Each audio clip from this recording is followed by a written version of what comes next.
Alicia ninyo, nagbabalik muli para sa ating panibagong video. So, ngayon nga po, abay, pag-uusapan natin itong mariing pagtuturo, 'di ba, ni Senator Jinggoy Estrada na wala daw siyang intensyon tungkol nga po dito sa CCTV at na-misinterpret daw po ito ng mga Pilipino. Parang si Sara Duterte lang din, no? Oo, yung sinabi ni Sara na pagpatay, parang na-misinterpret lang din dahil hindi naman daw po ganon yung kanyang sinasabi. Diba sabi ko sa inyo, ang daming magiging palusot niya ni Jingay. Sa totoo lang mga minamahal, ang daming magiging palusot niya ni Jingay kasi mismong siya na mismo, huling-huli na sa akto.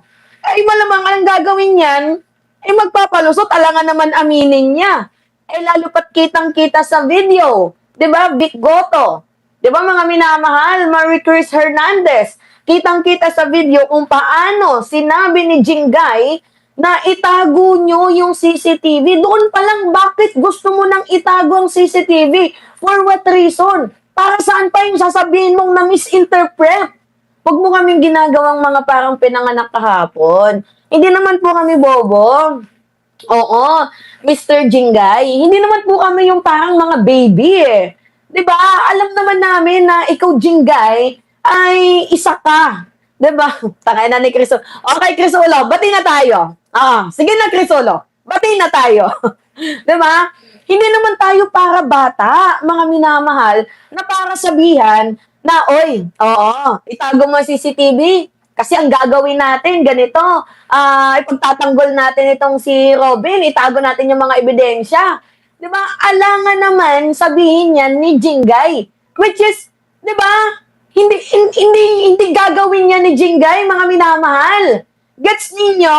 Ngayon, ito, sige. Meron akong ipapakita, mga minamahal na video na kung saan itong si Jingay, abay, dinedepensahan niya yung kanyang self. Dito nga po, sa putukan. Oo, dyan sa Senado. Sige, mga minamahal, panood muna natin sa inyo to. Alright. Sa Senado, hanap ngayon ng publiko ang mga video ng pangyayari. At sa gitna ng mga agam-agam sa insidente, viral ngayon ang naging pahayag ni Senador Jinggoy Estrada. Alamin kung bakit sa agenda report ni Andrea Salve. Wala raw CCTV footage na nagpapakita sa dalaw ng mga miyembro ng Office of the Sergeant at Arms ng Senado at ng Philippine Marines sa kasagsagan ng barilan sa Senado ng Pulis. Ito ang sinabi ni Senate Acting Sergeant at Arms Mau Aplasca sa isang radio interview ngayong Biyernes matapos umano niyang ipasilip ang mga CCTV sa Senado. Limitado lang ang footage at tanging ang buntot daw ng kanilang tactical personnel ang nakita. Una nang inamin ni Aplasca na siya ang unang nagpaputok ng anyay warning shot laban sa NBI personnel. Wala naman po talaga kaming intention na patamaan itong NBI agents dahil alam namin nagpakilala naman na sila ng komunidad. Diyos ko naman, Aplasca, wag mo kami mga parang niloloko din eh.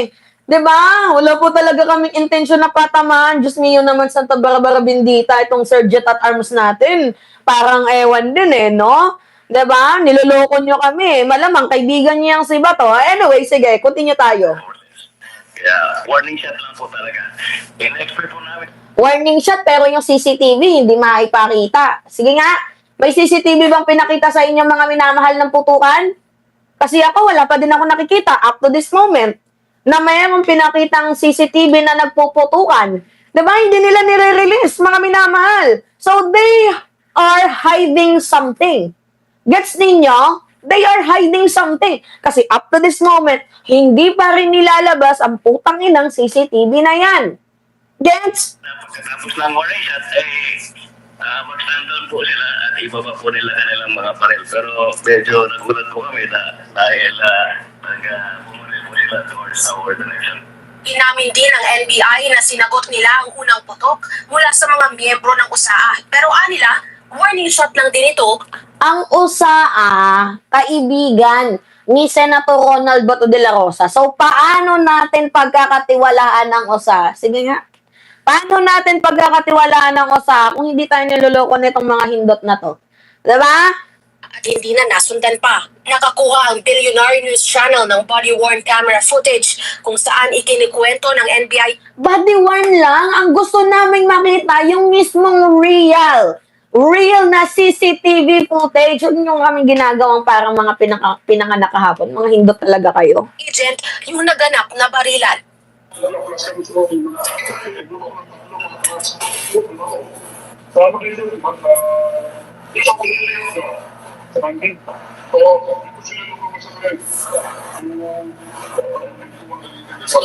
Sa gitna ng mga katanungan tungkol sa insidente, trending sa social media ang pahayag ni Senator Jinggoy Estrada sa kanyang Facebook Live pagkatapos ng putukan kung saan pinag-uusapan.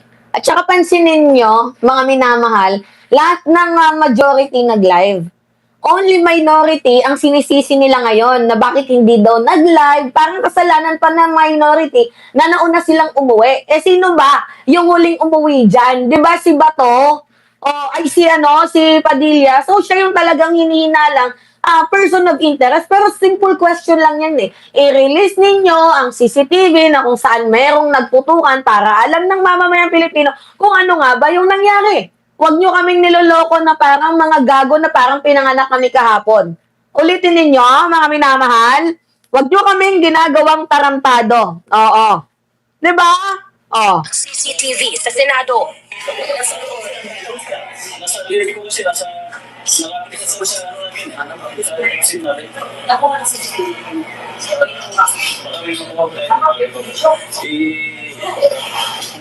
Tago niya yung CCTV.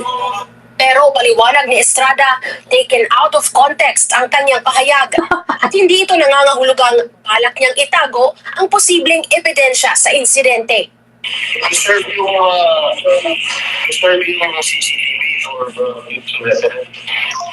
Kasi naman binigyan ng pagsasalita ko. Pero kung nagbibigay mo na pala live, ito ko.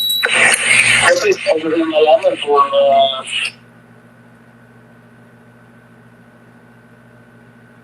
Oh, sabi dito, i-preserve yung CCTV for future reference. Masyado namang binibigyang kulay yung pagsasalita. Siyempre, nung nagbi-video, nagla-live ako, gusto ko din malaman kung paano tapos lahat ng natataranta na dahil siya rin. Parang may nasa loob ng building na Senado tapos makakarinig ka ng putok ng baril, hindi ka ba matataranta? Ang tanong, nataranta nga ba kayo? Yan yung tanong, nataranta nga ba talaga kayo? Diba? Meron pa nga mga memes na kumakalat na yung putukan nangyari daw sa tawag dito, sa kustodiya mo, oo, dyan sa mismong room mo, nakakaloka. Anak ng yuta. Nangyari ang putukan sa loob ng room mo. Anong klaseng putukan yun? halos lahat ng tao nakatawag ka na kasi pag-ewan siyempre parang ngayon nasa loob ng building ng Senado tapos makarinig ka ng putok ng baril, hindi ka matataranta nun. Bukas din daw siya Uy, tama! Tama yung nag-comment dito. Tama yung sinabi mo, Top Gun. Si na mismo ang nagsabi na leak na mayroong CCTV. Di ba? Ni-leak na mayroong CCTV. So, mayroong ebidensya. Oo. Oh, wait lang po muna ako. Nasa work ako, ha. Call ako later. Okay. ang isa publiko ang anumang footage gaya ng agad na ilabas ng Senado video ng paghabol kay Senator Bato de la Rosa. See? Kung mayroong CCTV, di ba? Inamin na nga eh. Di ba? Parang niloloko nyo kami. Inamin na mismo ni Jingay na meron niyang CCTV. So, bakit inahide nyo yan sa amin? Tapos ginagawa nyong depensa na, yes, oo, ilalabas namin yan kagaya ng paglabas ng nakikipaghabulan sa Senado itong si Bato. Iba yung usapin ng nakikipaghabulan si Bato sa Senado. At iba din ang usapin sa may CCTV kung saan nangyari ang putukan. You are fooling the people. Wag kami, mga puki ng ina ninyo, wag kami. Ako, anything goes. Kaya ko, pagka pinalabas yung CCTV footage, ano nangyari nung maraming Miyerkules. In order for the public to know what really transpired. Wala na sa Senate premise Oh, 'di ba? Oh. The public one really to no eklabus. Huwag nyo nga kaming niloloko. Tinatarantado nyo kami. Oo. Jinggoy, tandaan mo, may issue ka sa kasong plunder. May kaso ka sa isyong pagnanakaw. Kung meron kang issue sa pagnanakaw, meron ka ding issue sa pagsisinungaling. Ngayon na nagsisinungaling ka, alam namin yan, naamoy namin na nagsisinungaling ka, Jinggoy. Huwag mo kaming mga parang pinaglololoko kahapon. Ito, isa pa din. Yang si Robin Padilla, siya yung huli na lumabas dyan sa Senado. Pakita ko sa inyo mga minamahal. Itong tawag dito. Ito yung mga huling taong lumabas sa Senado.